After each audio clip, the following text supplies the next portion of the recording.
విద్యార్థులందరికీ ఇంకోసారి సుస్వాగతం. ఈరోజు ఎకాలజీ అండ్ ఎన్విరాన్మెంట్కి సంబంధించి కొన్ని ముఖ్య విషయాలను మీకు ఎక్స్ప్లెయిన్ చేస్తాను. తిరుపతి లడ్డు వివాదం మీ అందరికీ తెలిసిందే. ఈ కాంటెక్స్ట్లో జనరల్గా ఫుడ్ అడల్టరెంట్స్కి సంబంధించి ముందుగా మనం 4-5 నిమిషాలు మాట్లాడుకుందాం. ఆ తర్వాత ఆవు నెయ్యికి గేదె నెయ్యికి మధ్య ఉన్నటువంటి వ్యత్యాసం, ఆవు నెయ్యిలో ఎలాంటి అడల్టరెంట్స్ ఉండొచ్చు, ఎందుకని అడల్టరెంట్స్ని ఆవు నెయ్యిలో కలుపుతారు, వీటన్నిటి గురించి మాట్లాడుకుందాం. తర్వాత ఫెర్టిలైజర్స్కి సంబంధించి మనకున్నటువంటి ఫెర్టిలైజర్ సబ్సిడీ పాలసీ సరైనది కాదు అని ఎందుకంటారు, ఫెర్టిలైజర్స్కి సంబంధించి మనం ఎక్కువగా ఇంపోర్ట్ డిపెండెంట్, దీనికి సంబంధించిన కొన్ని స్టాటిస్టిక్స్ మీకు ఎక్స్ప్లెయిన్ చేస్తాను. అంతేకాకుండా ఫెర్టిలైజర్స్ విషయంలో మనం అగ్రికల్చర్ సెక్టర్లో చాలా మార్పులు చేయాల్సిన అవసరం ఉంది అనేటువంటి విషయాన్ని కూడా మీకు ఎక్స్ప్లెయిన్ చేస్తాను. తర్వాత ఎడిబుల్ ఆయిల్స్కి సంబంధించి ఈ మధ్య బేసిక్ కస్టమ్స్ డ్యూటీ అలాగే ఇంపోర్ట్ డ్యూటీస్ పెంచిన కాంటెక్స్ట్లో ఇది కన్స్యూమర్ సెంట్రికా లేకపోతే ఫార్మర్ సెంట్రికా, అసలు ప్రభుత్వ అగ్రికల్చరల్ పాలసీస్ ఎక్స్పోర్ట్స్ ఇంపోర్ట్స్కి సంబంధించి స్టెబిలిటీ ఉందా, అంటే ఒక కన్సిస్టెన్సీ ఉందా, కన్సిస్టెన్సీ లేకపోతే ఎలాంటి సమస్యలు ఎదురవుతాయి, ఇలాంటి వాటన్నిటి గురించి కూడా మాట్లాడుకుందాం. మొదటిది తిరుపతి లడ్డు వివాదం. గత కొన్ని రోజులుగా వార్తాపత్రికల్లో మనం చూస్తూ ఉన్నాం. తిరుపతి లడ్డూకి సంబంధించి వాడేటువంటి 10 రకాల ఇంగ్రీడియంట్స్లో నెయ్యి, ఆవు నెయ్యి ముఖ్యమైనది. ఆవు నెయ్యిలో కొన్ని రకాల అడల్టరెంట్స్ ఉన్నాయి అని చెప్పి టెస్ట్ రిపోర్ట్ రావటం, ఆ తర్వాత రాజకీయ దుమారం, ఇదంతా మనం చూసాం. అసలు ఫుడ్ అడల్టరెంట్స్కి సంబంధించి మనం ఒక ముఖ్య విషయాన్ని మాట్లాడుకోవాలి. గత ఆగస్టులో, కాసేపు తిరుపతి లడ్డూని పక్కన పెట్టి మిగతా విషయాలు మాట్లాడుకుందాం. గత ఆగస్టులో పార్లమెంట్ ఇచ్చినటువంటి సమాచారం ప్రకారం పార్లమెంటులో ఒక ప్రశ్నకి సమాధానంగా ఆ మంత్రి ఏం చెప్పారంటే 2022-23 ఆర్థిక సంవత్సరంలో ఫుడ్ కాంపోనెంట్స్ టెస్ట్ చేసినప్పుడు మన దేశంలో 25% ఫుడ్ కాంపోనెంట్స్లో అడల్టరెంట్స్ ఉన్నాయి అని తేలింది. ఇక 2016వ సంవత్సరంలో పార్లమెంట్ ఇచ్చినటువంటి రిప్లైలో ప్రతి 3 లీటర్ల పాలలో 2 లీటర్లలో అంటే 3 శాంపిల్స్లో 2 శాంపిల్స్లో ఏదో ఒక రకమైన అడల్టరెంట్, అది డిటర్జెంట్ కావచ్చు, కాస్టిక్ సోడా కావచ్చు, పెయింట్ కావచ్చు, ఏదో ఒక రకమైనటువంటి అడల్టరెంట్ పాలలో ఉంది అని చెప్పి పార్లమెంటులో చెప్పినటువంటి సమాధానం మీ అందరికీ గుర్తుండే ఉంటుంది. కొద్ది నెలల క్రితం మ్యాగీ కాంట్రవర్సీ గుర్తు తెచ్చుకోండి. మ్యాగీ కాంట్రవర్సీ ఏమిటి? మ్యాగీ తయారు చేసేటప్పుడు యాడెడ్ మోనోసోడియం గ్లూటమేట్ కలిపారు టేస్ట్ రావడం కోసం అని చెప్పి. ఆ తర్వాత దానికి సంబంధించి ఒక దుమారం లేకింది. తర్వాత సబ్సిక్వెంట్గా ఏమైంది అనేది ఎవరికీ తెలియదు. అలాగే స్పైసెస్ బ్రాండ్స్, ఈ మధ్య ఎక్స్పోర్ట్ అయ్యేటువంటి స్పైసెస్ బ్రాండ్స్లో ఎథిలిన్ ఆక్సైడ్ అనేటువంటిది లిమిట్స్కి మించి ఉంది అని చెప్పి కూడా మనం చదివాం. మరి ఆ తర్వాత ఈ విషయం ఏమైంది అన్నది మనకి తెలియదు. అంతేకాకుండా ఫంగిసైడ్ ఎక్సెస్ రెసిడ్యూ ఉండటం వల్ల మన బాస్మతి రైస్ని యూరోపియన్ యూనియన్ కంట్రీస్ రిజెక్ట్ చేసిన విషయాన్ని కూడా గుర్తుపెట్టుకోండి. ఇలాంటివన్నీ మన దేశంలో చాలా కాలం నుంచి మనం చూస్తూనే ఉన్నాం. వాటిని కాసేపు చదువుతాం, ఆ తర్వాత ఇగ్నోర్ చేస్తాం. బట్ ఒకటి మాత్రం నిజం, మనం తినేటువంటి ఆహార పదార్థాలలో కావచ్చు, మనం పీల్చేటువంటి గాలిలో కావచ్చు, అలాగే మన వాటర్ రిసోర్సెస్లో కావచ్చు, పొల్యూషన్ అనేది, అడల్టరెంట్స్ అనేది, అంటే ఆహార పదార్థాల విషయానికి వస్తే అడల్టరెంట్స్, ఇక మిగతా వాటి విషయానికి వస్తే వాటర్, ఎయిర్ విషయానికి వస్తే పొల్యూషన్, ఇవి సర్వసాధారణం. ఒకవేళ వీటిని మనం తగ్గించగలిగితే మన యావరేజ్ లైఫ్ స్పాన్ని ప్రస్తుతం ఉన్నటువంటి 70-72 సంవత్సరాల నుంచి కనీసం 78-79 సంవత్సరాల దాకా పెంచవచ్చు అనేది నిర్వివాదాంశం. తర్వాత అడల్టరెంట్స్ విషయానికి వస్తే ఇంకా కొన్ని విషయాలు మనం మాట్లాడుకోవాలి. మీరు కూరగాయలు కొంటారు, అలాగే ఫ్రూట్స్ కొంటారు, వాటిల్లో పెస్టిసైడ్ రెసిడ్యూ ఎక్సెసివ్ లెవెల్స్లో ఉండటం అనేది సర్వసాధారణం. తర్వాత వెజిటబుల్స్, ముఖ్యంగా ఆకుకూరలు ఫ్రెష్గా ఉండటం కోసం దాని మీద మీకు యాంటీబయాటిక్స్ స్ప్రే చేస్తారు. మీలో కొంతమందికి తెలిసే ఉండొచ్చు, మనం ఆకుకూరలు కొన్నప్పుడు 1 గంట సేపు అయినా సరే నీళ్లలో నానబెట్టుకోకపోతే ఆ రెసిడ్యూ మన శరీరంలోకి వెళ్ళిపోయి ఈ యాంటీబయోటిక్ రెసిస్టెన్స్ పెరుగుతుంది. అలాగే మీరు పౌల్ట్రీ ప్రోడక్ట్స్ తింటారు, ఉదాహరణకి కోడి మాంసం తెచ్చుకున్నారు. కోళ్ళు తొందరగా పెరగటానికి యాంటీబయోటిక్స్ని గ్రోత్ హార్మోన్గా వాడటం అనేది సర్వసాధారణమైన విషయమే, ప్రభుత్వం బ్యాన్ చేసినప్పటికీ కూడా. మరి ఇన్ని విషయాలు మన దేశంలో ఉన్నప్పటికీ కూడా మనం చాలా వరకు నిర్లక్ష్యం చేస్తూనే ఉంటాం, వాటిని అంత సీరియస్గా ప్రశ్నించం. తర్వాత తిరుపతి లడ్డు విషయానికి వద్దాం. ఇది దేవునికి సమర్పించే ప్రసాదం కాబట్టి ఇంత వివాదం అయింది. ఇక తిరుమల లడ్డూకి సంబంధించి 10 రకాల కాంపోనెంట్స్ ఉంటాయి. వాటికి సంబంధించినటువంటి క్వాలిటీ కంట్రోల్ ఏదైతే ఉందో, ముఖ్యంగా నెయ్యికి సంబంధించి ఒక లెవెల్ వరకే టెస్ట్ చేయడానికి తిరుమల తిరుపతి దేవస్థానం వాళ్ళ దగ్గర యాపరేటస్ ఉంది. ఆ లెవెల్ దాటి అందులో ఈ బీఫ్ టాలో అంటే ఎద్దు కొవ్వు నుంచి వచ్చినటువంటి పదార్థాలు ఉన్నాయా, లేకపోతే పోర్క్ లార్డ్ అంటే పంది కొవ్వు నుంచి వచ్చిన పదార్థాలు ఉన్నాయా, ఇలాంటివన్నిటిని ఐడెంటిఫై చేయడానికి తగినటువంటి యాపరేటస్ లేదు. అందుకే ఆనంద్లో ఉన్నటువంటి ఎన్డీడీబీ, అది కూడా రెప్యూటెడ్ లెబొరేటరీ, అక్కడికి పంపించారు. 4 ట్యాంకర్స్కి సంబంధించి ఈ కాంపోనెంట్స్ ఉన్నాయి అని చెప్పి వచ్చినటువంటి రిపోర్ట్ని ఎగ్జిక్యూటివ్ ఆఫీసర్ ప్రజల ముందు పెట్టారు. ఇంకోటి ఏంటంటే, మీకు సందేహం రావచ్చు, అసలు ఈ అడల్టరెంట్స్ ఎందుకు కలుపుతారు అని చెప్పి. ఈ అగ్రికల్చర్కి సంబంధించిన విశ్లేషకులు చెప్పేది ఏంటంటే, ఆవు నెయ్యి కరెక్ట్గా ఉత్పత్తి చేయడానికి, అంటే ఏ రకమైన అడల్టరెంట్స్ లేకుండా కనీసం 500 రూపాయలు అవుతుంది. 480 నుంచి 500 రూపాయలు అవుతుంది. 500 రూపాయలు దాటి అమ్మితేనే అది స్వచ్ఛమైన నెయ్యి అమ్మగలిగేటువంటి కెపాసిటీ ఉంటుంది. ఒక్కొక్కసారి అమూల్ లాంటి వాళ్ళు కానీ, లేకపోతే నందిని మిల్క్ ఫెడరేషన్ వాళ్ళు కానీ తక్కువ రేటుకి అమ్మచ్చు. 450కి 460కి వాళ్ళు అమ్మచ్చు. ఎందుకని వాళ్ళు అమ్మగలరు? ఎందుకంటే వాళ్ళకి అడ్వర్టైజ్మెంట్ కూడా అవుతుంది. ఇంకోటి ఏంటంటే, వాళ్ళు ఇలాంటి ధార్మిక సంస్థలకు సప్లై చేసేటప్పుడు వాళ్ళు అనుకుంటారు పుణ్యం వస్తుందని చెప్పి. కారణాలు ఏవైనా కావచ్చు, కానీ మరీ దిగి వచ్చి 300 రూపాయలకు వాళ్ళు కూడా అమ్మలేరనమాట. సో అందుకని కాస్ట్ అనేటువంటిది ఇక్కడ ఇంపార్టెంట్ ఫ్యాక్టర్. 500 రూపాయలు మినిమం ఉండాలి, కనీసం 475 రూపాయలు ఉండాలి.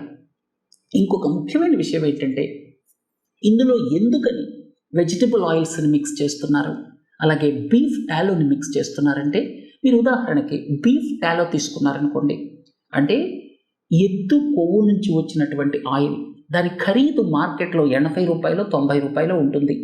అంతేకాకుండా వెజిటబుల్ ఆయిల్స్ మిక్సింగ్ ఏదైతే ఉందో, వెజిటబుల్ ఆయిల్స్ ఖరీదు ఎంత చెప్పండి, 125 నుంచి 150 రూపాయలు ఉంటుంది. మరి ఆవుని ఎంతకు సప్లై చేస్తున్నారు వాళ్ళు? 320 రూపాయలకు సప్లై చేస్తున్నారు. 320 రూపాయలకు సప్లై చేయాలి అంటే అసలు యాక్చువల్ కాస్ట్ 500 అవుతుంది. అంటే 500 నుంచి 320 రూపాయలకు తీసుకురావడానికి వాళ్ళు తక్కువ కాస్ట్ ఉన్నటువంటి వాటిని తప్పకుండా మిక్స్ చేయాలి. అడల్టరెంట్స్ అనేటువంటిది ఇక్కడ ఇన్ఎవిటబుల్ అనమాట. లేదా లాస్కైనా భగవంతుడికి మీద ఉన్నటువంటి భక్తితోటన్నా చేయాలి. సో అందుకని ఈ రాజకీయ వివాదం పక్కన పెడదాం. అసలు అడల్టరెంట్స్ అనేటువంటిది మన జనజీవన స్రవంతిలో భాగమైపోయింది. ఉదాహరణకు మీరు మస్టర్డ్ ఆయిల్ తీసుకున్నారనుకోండి, అందులో రైస్ బ్రాన్ ఆయిల్ మిక్స్ అయి ఉండొచ్చు.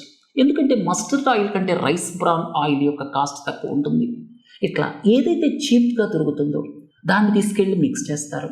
సో అడల్టరెంట్స్ అనేది మన దేశంలో ఒక కామన్ ఆస్పెక్ట్ అయిపోయింది. ప్రభుత్వానికి సంబంధించిన స్టాటిస్టిక్స్ కూడా ఇదే నిరూపిస్తున్నాయి. అట్లీస్ట్ 25% ఆఫ్ ద ఫుడ్ మనం తినేది అడల్టరెంట్స్తో మిక్స్ అయి ఉన్నది అని చెప్పి ప్రభుత్వ గణాంకాలతో పాటు పార్లమెంటులో గత ఆగస్టులో చెప్పడం జరిగింది. సరే, ఈ విషయాన్ని పక్కన పెడదాం. ఇక ఫెర్టిలైజర్స్కి సంబంధించి మీకు 3 ప్రశ్నలు ఇక్కడ ఇచ్చాను. ఫెర్టిలైజర్స్కి సంబంధించి 3 ముఖ్యమైన విషయాలు మీకు చెప్పాలి. ఒకటేంటంటే, ఫర్టిలైజర్ సబ్సిడీ పాలసీ అనేటువంటిది లాప్సైడెడ్ పాలసీ అంటారు. లాప్సైడెడ్ పాలసీ అంటే ఏమిటి? దీంట్లో లోపాలు ఉన్నాయి అన్నమాట. ఆ లోపాలు ఉండటం వల్ల ఏంటంటే రైతులు యూరియాని అవసరమైన దానికంటే ఎక్కువ వాడుతున్నారు. మీ అందరికీ తెలుసు, యూరియా అనగానే అందులో 46% నైట్రోజన్ ఉంటుంది. అలాగే డిఏపి అనగానే ఫాస్ఫరస్ 46% ఉంటుంది. మ్యూరియేట్ ఆఫ్ పొటాష్లో పొటాష్ 60% ఉంటుంది. సో ఇవి ప్రైమరీ కాంపోనెంట్స్ అనమాట. యూరియా అనగానే నైట్రోజన్, డై అమోనియా ఫాస్ఫేట్ అనగానే ఫాస్ఫరస్, మ్యూరియేట్ ఆఫ్ పొటాష్ అనగానే పొటాషియం. ఇవి ప్రైమరీ కాంపోనెంట్స్. 60% అయితే ప్రభుత్వం ఈ ఫెర్టిలైజర్ సబ్సిడీకి 2 సిస్టమ్స్ని ఫాలో అవుతుంది. ఒక సిస్టమ్ ఏంటంటే యూరియా విషయానికి వస్తే దాని మ్యాక్సిమం రిటైల్ ప్రైస్ మార్చదనమాట. ఇంత అంటే 45 కిలోగ్రాముల బస్తా 260-270 ఆ రేంజ్లో ఉంటుందన్నమాట. 45 కిలోగ్రాముల యూరియా 260-270 ఆ రేంజ్లో ఉంటుంది. అది గత 10-12 ఏళ్ల నుంచి ఒక్కసారి తప్పిస్తే మార్చలేదు, అంతే ఉంది. రైతుల మీద అంటే రైతుల్ని ఇబ్బంది పెట్టడం ఇష్టం లేక కావచ్చు, రాజకీయ కారణాలు కావచ్చు, యూరియా మీద ఉన్నటువంటి సబ్సిడీని మార్చలేదు. ఒక్కసారి మాత్రమే 5% యూరియా మీద ఉన్నటువంటి సబ్సిడీ కాదు, యూరియాకు ఉన్నటువంటి మ్యాక్సిమం రిటైల్ ప్రైస్ని మార్చలేదు. యూరియాకు ఉన్నటువంటి మ్యాక్సిమం రిటైల్ ప్రైస్ ఎంఆర్పి అంటాం కదా, అది మార్చలేదన్నమాట. ఒక్కసారి మార్చారు. నీమ్ కోటింగ్ చేసినప్పుడు 2016 ఆ టైంలో ఒక్క 5% పెంచుకోవడానికి అనుమతి ఇచ్చారు నీమ్ కోటెడ్ యూరియాకి, అంతే. ఆ ఒక్క రివిజన్ తప్పిస్తే మ్యాక్సిమం రిటైల్ ప్రైస్ అలాగే ఉంది. 260 రూపాయలకి 45 కిలోగ్రాముల బస్తా యూరియా దొరుకుతుంది.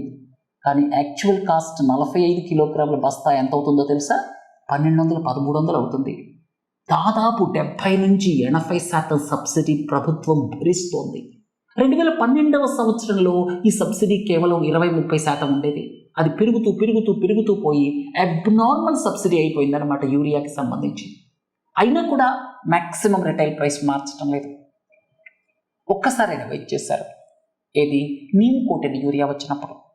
సరే, ఈ విషయాన్ని ఇలా ఉంచితే మనకి ఎన్పికే రేషియో అగ్రికల్చరల్ సాయిల్స్కి ఫెర్టిలైజర్స్ని మనం వాడేటప్పుడు 4:1 ఉండాలి. ఎన్పికే ఎన్ అంటే నైట్రోజన్, పి అంటే ఫాస్ఫరస్, కే అంటే పొటాషియం. అంటే ఇవే అనమాట. ఇది మనం వాడుతున్నటువంటి urea, DAP, muriate of potash 4:2:1 రేషియోలో ఉండాలి. కానీ ప్రస్తుతం మనం వాడుతున్నటువంటి రేషియో 8:3:1 ఆ రేంజ్లో ఉంది. 8:3:1 అంటే నైట్రోజన్ని బాగా ఎక్కువ వాడుతున్నాం అన్నమాట. అంటే యూరియాని ఎక్కువ వాడుతున్నాం. ఎందుకంటే యూరియాకి సంబంధించినటువంటి ఈ యొక్క సబ్సిడీ పాలసీ ఏదైతే ఉందో అది మ్యాక్సిమం రిటైల్ ప్రైస్ ఫిక్స్డ్ అనమాట. మార్కెట్లో ఉన్న ప్రైస్తో సంబంధం లేకుండా. మార్కెట్లో కాంపోనెంట్స్ ప్రైస్ పెరిగితే, రా మెటీరియల్స్ ప్రైస్ పెరిగితే, ఇంటర్మీడియేట్స్ ప్రైస్ పెరిగితే అప్పుడు ప్రభుత్వమే ఆ ఎక్సెస్ సబ్సిడీని భరిస్తుందన్నమాట. తర్వాత మిగతా ఫెర్టిలైజర్స్కి వేరు, వీటిని న్యూట్రియంట్ బేస్డ్ సబ్సిడీ అంటారు. అంటే ఒక్కొక్క న్యూట్రియంట్కి, అది పొటాషియం కావచ్చు, ఫాస్ఫరస్ కావచ్చు, మేము ఇంత సబ్సిడీ ఇస్తాము అని ప్రభుత్వం చెప్తుంది.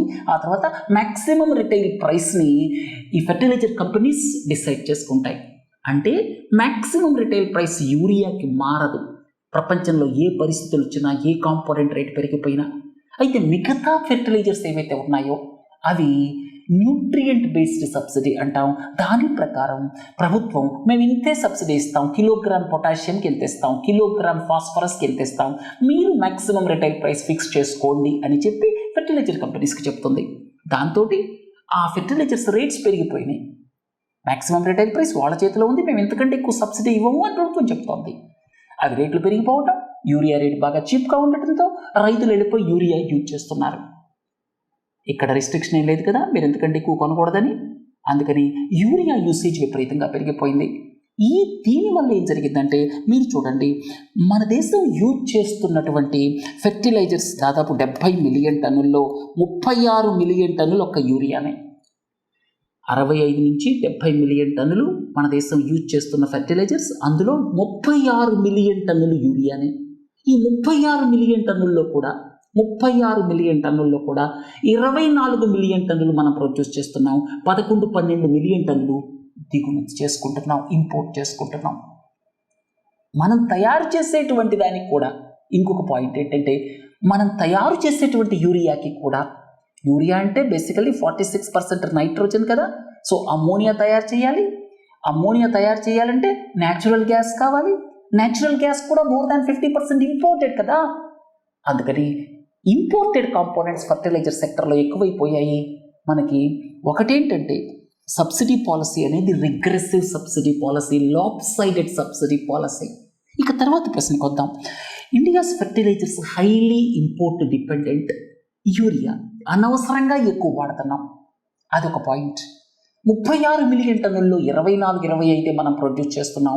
11-12 మిలియన్ టన్నులు మనం ఇంపోర్ట్ చేసుకుంటున్నాం. అంటే అరౌండ్ 30% మనం ఇంపోర్ట్ చేసుకుంటున్నాం. అయితే ఇక్కడ ఇంకొక సమస్య ఏంటంటే ఈ యూరియా మ్యానుఫ్యాక్చరింగ్లో కూడా మనకి న్యాచురల్ గ్యాస్ కావాలి. న్యాచురల్ గ్యాస్ అనేది అమోనియా తయారు చేయడానికి ఫీడ్ స్టాక్ అనమాట. న్యాచురల్ గ్యాస్ నుంచి తయారు చేస్తాం. ఇంతకుముందు నాఫ్తా వాడేవాళ్ళు, నాఫ్తా వాడితే పొల్యూటెంట్స్ ఎక్కువైపోతున్నాయని చెప్పి న్యాచురల్ గ్యాస్కి షిఫ్ట్ అయ్యారు. బట్ న్యాచురల్ గ్యాస్ కూడా మనం 50-55% ఇంపోర్ట్స్ మీద డిపెండ్ అవుతున్నాం. సో యూరియా చూడండి, ఈ క్వాంటిటీస్ వచ్చేసరికి 12 మిలియన్ టన్నులు ఇంపోర్ట్, అలాగే న్యాచురల్ గ్యాస్ కూడా 50% ఇంపోర్టెడ్. ఇక రెండోది వచ్చేసరికి డిఏపి, డై అమోనియం ఫాస్ఫేట్. దీనికి అసలు రా మెటీరియల్ ఏమిటి? Rock phosphate. రాక్ ఫాస్ఫేట్ నిల్వలు మన దేశంలో ఉన్నాయా? లేవు. ఏమైనా ఉంటే కొద్ది గొప్ప ఉన్నాయేమో. ఎక్కడ ఎక్కువ ఉన్నాయి రాక్ ఫాస్ఫేట్ నిల్వలు? మొరాకోలో ఎక్కువ ఉన్నాయి. ఈ రాక్ ఫాస్ఫేట్ దాని నుంచి ఫాస్ఫారిక్ యాసిడ్ తయారు చేస్తారు. ఫాస్ఫారిక్ యాసిడ్ని ఇంటర్మీడియట్ అంటారు. ఫాస్ఫారిక్ యాసిడ్ నుంచి మనం డిఏపి తయారు చేస్తాం. రా మెటీరియల్ కావచ్చు, ఇంటర్మీడియట్ కావచ్చు, అసలు ఫెర్టిలైజర్ కావచ్చు. ఓవరాల్గా డిఏపికి సంబంధించి మనం టోటల్గా ఇంపోర్ట్స్ మీద డిపెండ్ అవుతున్నాం అనమాట. అంటే దాదాపు $10 బిలియన్ టోటల్గా డిఏపి లాంటి ఫెర్టిలైజర్ తయారు చేయడానికి డైరెక్ట్ ఫెర్టిలైజర్ ఇంపోర్ట్ కావచ్చు, అలాగే ఇంటర్మీడియట్ ఫాస్ఫరిక్ యాసిడ్ కావచ్చు, రా మెటీరియల్ రాక్ ఫాస్ఫేట్ కావచ్చు. మనం రాక్ ఫాస్ఫేట్ని ప్రైమరీలీ చైనా, మొరాకో, సౌదీ అరేబియాల నుంచి ఇంపోర్ట్ చేసుకుంటున్నాం. మీరు గమనిస్తే మనకి 11 మిలియన్ టన్నులు డిఏపి టోటల్గా రిక్వైర్మెంట్. డిఏపి రిక్వైర్మెంట్ టోటల్గా 11 మిలియన్ టన్స్ అనమాట. అయితే ఇందులో మనం ప్రొడ్యూస్ చేసేది 4-5 మిలియన్ టన్నులే. 6 మిలియన్ టన్నులు ఇంపోర్ట్ చేసుకుంటున్నాం. ఇక్కడ మనకి ఇంపోర్ట్ డిపెండెన్సీ మోర్ దాన్ 50%. యూరియాలో అరౌండ్ 30%. ఇక్కడ డిఏపికి వచ్చేసరికి DAP is the second largest fertiliser consumed in the country. DAP విషయానికి వచ్చేసరికి ఇంపోర్ట్ డిపెండెన్స్ వచ్చేసరికి మోర్ దాన్ 50%. అంతేకాకుండా ఇక్కడ తయారవుతున్న డిఏపికి కూడా ఫాస్ఫారిక్ యాసిడ్ కావచ్చు, రాక్ ఫాస్ఫేట్ కావచ్చు. రాక్ ఫాస్ఫేట్ని గ్రైండ్ చేస్తారు. గ్రైండ్ చేసి సల్ఫ్యూరిక్ యాసిడ్తో రియాక్ట్ చేసి ఫాస్ఫారిక్ యాసిడ్ని తయారు చేస్తారు. ఫాస్ఫారిక్ యాసిడ్ని మనం ఫెర్టిలైజర్లో వాడతాం. ఈ మధ్య ఈ రాక్ ఫాస్ఫేట్ యూసేజ్ బ్యాటరీస్లో పెరిగిపోయిందని ఇంతకుముందు లెక్చర్లో నేర్చుకున్నాం. ఫుడ్ వర్సెస్ కార్స్ డిబేట్ అని చెప్పి. అంటే ఈ రాక్ ఫాస్ఫేట్ని క్యాథోడ్ తయారు చేయడానికి ఎలక్ట్రిక్ బ్యాటరీస్లో ఎక్కువగా వాడుతున్నారు. లిథియం ఐరన్ ఫాస్ఫేట్ క్యాథోడ్లో వాడుతున్నారు. అందుకని ఫుడ్ వర్సెస్ కార్స్ డిబేట్ వచ్చిందని ఇంతకుముందు తెలుసుకున్నాం. ఇక అసలు విషయానికి వద్దాం. డిఏపి విషయానికి వస్తే 11 మిలియన్ టన్నుల్లో 4-5 మిలియన్ టన్నులు మనం ఇంపోర్ట్ 4-5 మిలియన్ టన్నులు మనం ప్రొడ్యూస్ చేస్తున్నాం. 6 మిలియన్ టన్నులు మనం ఇంపోర్ట్ చేసుకుంటున్నాం. తర్వాత అలాగే ఇక్కడ తయారయ్యేటువంటి దాంట్లో కూడా మనం ఫాస్ఫారిక్ యాసిడ్ కావచ్చు, రాక్ ఫాస్ఫేట్ కావచ్చు, ఇతర దేశాల మీదే డిపెండ్ అయ్యి ఉన్నాం. ఇక మ్యూరియేట్ ఆఫ్ పొటాష్ 5-6 మిలియన్ టన్నులు అనుకుంటాను. ఇది దాదాపు 100% ఇంపోర్ట్ డిపెండెంట్. అర్థమైంది కదా. సో ఇంపోర్ట్ డిపెండెన్సీ మన ఫెర్టిలైజర్ సెక్టర్కి బాగా ఎక్కువ. ఒకటేమో లాప్సీ సబ్సిడీ పాలసీ, అంటే లాప్సైడెడ్ సబ్సిడీ పాలసీ. రెండోదేమో highly import dependent. Precious foreign exchange పోతోంది. ప్రెషియస్ ఫారిన్ ఎక్స్చేంజ్ పోయినప్పటికీ కూడా ఇక్కడ తయారవుతున్నటువంటి ఫెర్టిలైజర్స్లో మన యూసేజ్ చూస్తే స్క్యూడ్ యూసేజ్ అంటాం. యూరియా అవసరమైన దానికంటే ఎక్కువ వాడుతున్నాం. తర్వాత యూసేజ్ ఆఫ్ ఫెర్టిలైజర్స్ ఏదైతే ఉందో దాన్ని ఒక్కసారి మనం పారాడైమ్ షిఫ్ట్ అవసరం ఉందన్నమాట. అంటే యూరియా ఎక్సెస్ యూసేజ్ని తగ్గించాలి.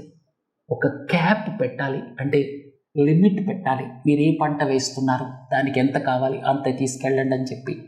తర్వాత ఫెర్టిలైజర్ యూసేజ్ని సాయిల్ హెల్త్ కార్డ్స్తో అనుసంధానం చేయాలి. అప్పుడు ఆటోమేటిక్గా ఫెర్టిలైజర్ ఎంత ఇవ్వాలి అనేది కూడా ప్రభుత్వానికి తెలుస్తుంది. ఇంకోటి ఏంటంటే అసలు soluble fertilizers, complex fertilizers, bio fertilizers వీటి వాడకాన్ని పెంచాలి. ఆర్గానిక్ అగ్రికల్చర్, న్యాచురల్ ఫార్మింగ్ వీటిని పెంచాలి. ఎందుకంటే ఫెర్టిలైజర్స్కి సంబంధించి చాలా ఇబ్బందులు ఉన్నాయి మనకి.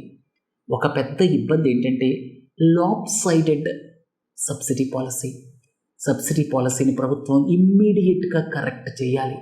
రెండోది ఫెర్టిలైజర్ యూసేజ్ని ఈ హెల్త్ కార్డ్స్, సాయిల్ హెల్త్ కార్డ్స్తో అనుసంధానం చేయాలి.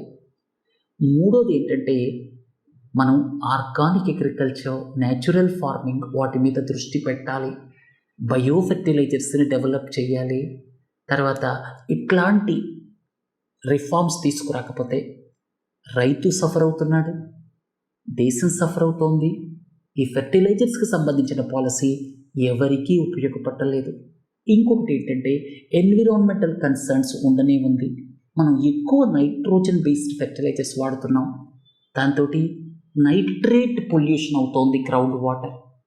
తర్వాత ఆ నైట్రేట్స్ అన్నీ కూడా వాటర్ బాడీస్లోకి వెళ్ళిపోయి అక్కడ ఆల్గల్ గ్రోత్ అంటే ఈ ఆల్గల్ బ్లూమ్స్ అంటాం, సముద్రాల్లో కావచ్చు, ట్యాంక్స్లో కావచ్చు, అది మనం చూస్తూ ఉన్నాం.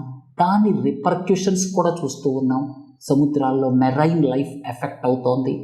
తర్వాత నైట్రస్ ఆక్సైడ్ రూపంలో ఆకాశంలోకి వెళ్ళిపోయి గ్రీన్ హౌస్ గ్యాస్గా వేడిమిని పట్టుకుంటోంది. అర్థమైంది కదా. తర్వాత ఇంపోర్ట్ డ్యూటీస్ ఆన్ ఎడిబుల్ ఆయిల్స్కి సంబంధించి ఈ మధ్య రా ఎడిబుల్ ఆయిల్స్ అంటే వంట నూనెలు. ఇంతకుముందే చెప్పుకున్నాం. వంట నూనెలకి సంబంధించి మన దేశం స్టాటిస్టిక్స్ చూస్తే 16 మిలియన్ టన్స్ ఇంపోర్ట్ చేసుకుంటున్నాం. 16 మిలియన్ టన్స్ ఇంపోర్ట్ చేసుకుంటున్నాం. దాదాపు 10 నుంచి 12 మిలియన్ టన్స్ మనం ప్రొడ్యూస్ చేస్తున్నాం. దాదాపు 28 మిలియన్ టన్స్ మన అవసరం. మన ఇంపోర్ట్ బిల్ దాదాపు 19 నుంచి 20 బిలియన్ డాలర్స్ ఉందన్నమాట. Agricultural exports $50 billion, agricultural imports $30 billion. అగ్రికల్చర్లో మనకి సర్ప్లస్ ట్రేడ్ ఫ్రంట్లో $20 బిలియన్ దాకా ఉంది. 16-20 ఆ మధ్యలో ఉంటుంది.